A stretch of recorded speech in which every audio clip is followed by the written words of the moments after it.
सभी को मसीह के मीठे और मधुर नाम में जय मसीह की। मैं आशा करता हूं कि परमेश्वर ने बीते दिन बीते समय आप सभी भाई बहनों को संभाल कर रखा, और मैं आशा करता हूं कि आपको आगे भी परमेश्वर ऐसे संभाल कर रखेगा। इन सारी बातों के लिए रोज़ाना दुआ में ज़रूर याद रखिएगा, और ख़ासकर मेरे लिए भी दुआ कीजिएगा, और मैं भी परमेश्वर में यूं ही बना रहूं। आज हम बात करने वाले हैं कि बाइबिल सेक्स के बारे में क्या बताती है, और इसी के बारे में पूरा डिस्कशन करेंगे। गाइस, क्या सेक्स पवित्र है या अपवित्र या पाप है? क्या है सही नज़रिया? ये सारी चीज़ें हम जानेंगे। और परमेश्वर ने सेक्स के बारे में पवित्र क्यों कहा है, कैसे कहा, किस बात से कहा है, और कहाँ पर इसे अपवित्र माना है, ये भी हम जानेंगे। बहुत सारे भाई बहनों को ये शब्द सुनकर उनके दिमागों में कई सारे सवाल आ रहे होंगे, तो ज़रूर आप मुझे कमेंट में बताइएगा। आज हम वही सारी चीज़ें एक्सप्लेन करने वाले हैं। जिस किसी को देखो वह अपने हिसाब से सेक्स की परिभाषा देता है, और सेक्स को अपनी भाषा में डिफाइंड भी करता है। बाइबल में आप देखेंगे नीति वचन 5:18 में, उसके अनुसार परमेश्वर ने क्या कहा है? परमेश्वर का दिया हुआ एक उपहार है जिसे हम अपनी पत्नी के साथ उसके प्रेम में सदा आकर्षित रहें और खुश रहें। क्या कहता है?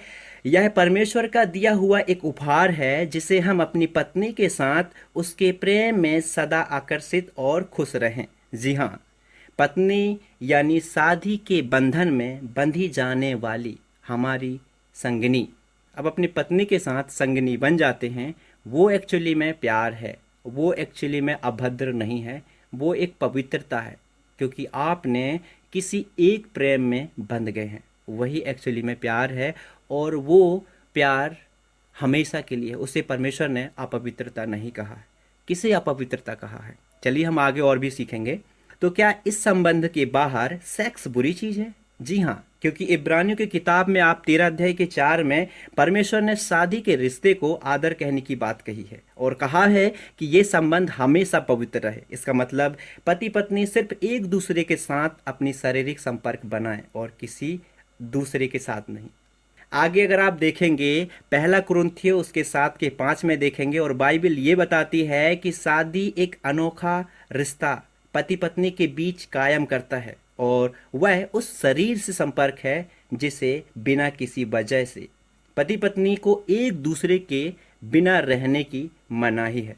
बाइबल ये भी कहती है कि तुम एक दूसरे से अलग ना रहो, लेकिन सिर्फ कुछ वक्त तक आपसी सहमति से की प्रार्थना कर पाओ, और फिर एक साथ रहो। ऐसा ना हो कि तुम्हारे असंयम के कारण शैतान तुम्हें परखे। यहाँ परमेश्वर का कलाम हमें स्पष्टली समझाता है, हमें किसी दूसरे व्यक्ति से या फिर दूसरी स्त्री से या फिर किसी दूसरे पुरुष से संबंध नहीं बनाना है। ये पाप है एक्चुअली में। परमेश्वर ने कहा है कि जिस पति पत्नी को मैंने जोड़ा दे दिया और वो अपने जीवन संगिनी के साथ खुश रहें, वो एक्चुअली में पवित्र है। पवित्र कब है? जब वो अपनी पत्नी के साथ या फिर पत्नी अपने पति के साथ खुश रहे। वो एक्चुअली में अपवित्रता नहीं है, वो पवित्र है, वो पवित्र प्यार है, वो पवित्र बंधन है। वही कहता है आगे आयत में भी यही कहता है, यदि स्त्री ऑलरेडी उसका पति है, यदि वो किसी दूसरे से संबंध बनाती है या फिर बनाता है, वो एक्चुअली में अपवित्रता है, वहाँ शैतान काम करता है। बाइबल आगे ये भी बताती है कि हमारी शारीरिक लालसाओं के कारण हम परीक्षाओं में पड़ जाते हैं।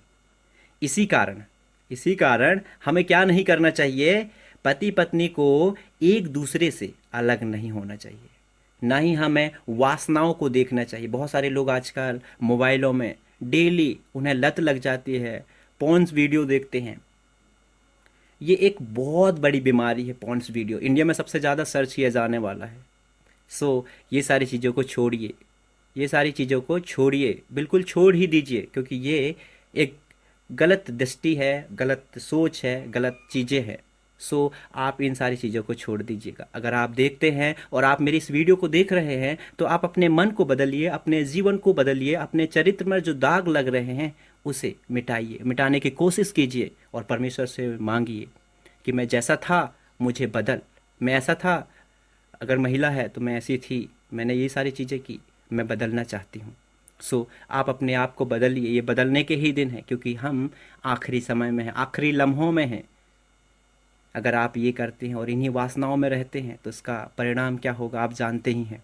सो आगे हम और भी सारी चीज़ों को कवर करेंगे। बाइबल ये भी बताती है, यदि आप पहले कुरिन्थियों उसके 7 के 9 में देखेंगे, 9 आयत में क्या कहा है परमेश्वर ने और कहा क्या गया है, वो भी आपको समझना बहुत ही ज़रूरी है। इसे आपको समझना बहुत ही ज़रूरी है, बहुत ही इम्पोर्टेंट है। कहा गया है कि शादी कर लेना बेहतर है, शादी कर लेना बेहतर है, ना कि वासनाओं की आग में जलना। समझ रहे हो? इसका मतलब शादी कर लो, वो वासना नहीं है। आप अपनी संगिनी के साथ जो भी कर रहे हो वो वासना नहीं है, एक्चुअली में वो तुम्हारा प्यार है। उसे अपनी खुशी देना चाहते हो, या फिर आप अपनी संगिनी है, आप अपने पति को खुशी देना चाहते हो। एक्चुअली में ये पवित्र है, पवित्र रिश्ता है, पवित्र बंधन है। वही कहा है, यदि आप किसी दूसरे से करते हो उसी संबंध को किसी दूसरे व्यक्ति या फिर दूसरे पुरुष से, या फिर पुरुष किसी दूसरी महिला से ऑलरेडी उसका पति है, तो उसमें क्या कहा परमेश्वर ने, ना कि वासनाओं की आग में जलना। जब परमेश्वर आपसे लेखा लेगा तो उन्हीं वासनाओं की आग में ढकेल देगा। जब परमेश्वर लेखा लेगा तो शैतान के कुंड, जहाँ पर शैतान को जलाया है, भस्म किया है, उसी कुंड में तुम्हें भी फेंक देगा। इसलिए वासनाओं की आग से हमें जलना नहीं है, उनसे बचना है, हमें उन पर ध्यान नहीं देना है। क्योंकि आप जानते हो कि जिस पति का पत्नी पर हक है, या फिर जिस पत्नी का पति का हक है, वो उसी का है। लोग तो देह से प्यार करते हैं, कई कई लोग को देखा हूँ मैंने लाइफ में, मैंने काफ़ी सारी चीज़ें देखी हैं। और एक्चुअली में होता है, किसी संगिनी को किसी दूसरे पुरुष से प्यार हो जाता है, या फिर किसी पुरुष को किसी दूसरी महिला से प्यार हो जाता है। ऑलरेडी उसका पति होने के बाद, उनके हस्बैंड होने के बाद, या फिर उनकी पत्नियों होने के बाद वो क्या सोचते हैं मन में मुझे नहीं पता, पर ये सारी चीज़ें बदलिए, आपके लिए ये बेहतर है, क्योंकि ये बेहतरीन समय आगे नहीं मिलेगा। सिर्फ एक बार मौका है। तो सेक्स करना पवित्र है? वाक्य में बहुत ही इम्पोर्टेंट क्वेश्चन है। क्या हमें सेक्स करना हमारे लिए उचित है, या फिर परमेश्वर की दृष्टि में पवित्र है? वो भी यहाँ पर हम बात करेंगे। हाँ बिल्कुल, इसे हमें आदर और पवित्रता से देखना चाहिए, ना कि लालसा या फिर अभिलाषा या फिर हमारी मन की वासना को पूरा करने के लिए। इस नज़रिए से नहीं देखना है हमें अपनी वासनाओं को, हमें अपने आप को पूरा करने के लिए नहीं, हमें गलत नज़रिए से नहीं देखना है। यदि आप इब्रानी की किताब में देखेंगे 13 की 4 आयत में, तो ये बात स्पष्ट कही गई है। यदि आप थिस्सलुनीकी की किताब में भी देखेंगे, पहला थिस्सलुनीकी उसके 4 की 3 और 5 में भी ये चीज़ें स्पष्ट हैं। आपको अपने मन में मंथन करना है, अपने दिल से वो बातें कहना है, रखना है कि परमेश्वर मुझे ये चीज़ें नहीं करनी है, ना ही मैं करना चाहता। ये बहुत ही बड़ा व्यभिचार है, बहुत ही बड़ा व्यभिचार। आखिर लोग इसके बारे में क्या मंतव्य रखते हैं, क्या सोच रखते हैं? एक्चुअली में हम प्यार का मतलब ही समझते हैं। किसी किसी को बचपन में प्यार हो जाता है, जब वो काश 15-12 साल का हो जाता है।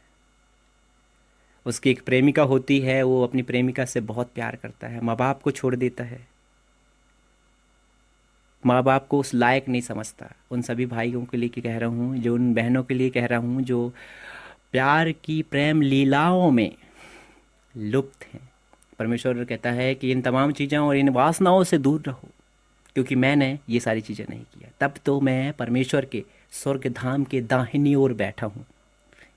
अगर आप भी मेरे इसी दाहिनी ओर हाथ में बैठना चाहते हो, आना चाहते हो, जिस जगह मैं हूँ, जहाँ मैं तुम्हें बुलाना चाहता हूँ, यहाँ आना चाहते हो, तो मेरे जैसे बनो। क्या आप बनना चाहोगे? बनना चाहोगे तो ज़रूर आप मुझे कमेंट में बताइएगा। और आपको ये छोटा सा संदेश कैसा लगा? यदि आपको पसंद आता है ऐसे ही इंटरेस्टिंग वीडियो, तो आप अपने दोस्तों तक जरूर से कीजिएगा और उन्हें भी बताइएगा कि परमेश्वर का चरित्र कैसा था, परमेश्वर का व्यवहार कैसा था, हमें वासनाओं में पड़ना चाहिए, नहीं पड़ना चाहिए। सो आप सभी को यही कहना चाहूँगा इस वीडियो के एंडिंग में कि आप इन वासनाओं से दूर रहिएगा। बस यही मैं चाहता हूँ। यार, आप में से बहुत सारे लोगों को ये वासनाएं वाली चीज़ है ना, किसी को मंजिल तक पहुंचा दी है और वहाँ से गिरा भी दी है। बहुत सारे सुपरस्टार स्टार हो गए हैं इन्हीं वासनाओं के कारण। लेखक बहुत ऊंचाई तक पहुंच गए हैं। हर एक जगह ये काम बहुत ही इम्पोर्टेंट हो गया। सो इसे हमें ख़त्म करना है, इसे हमें ख़त्म करना है।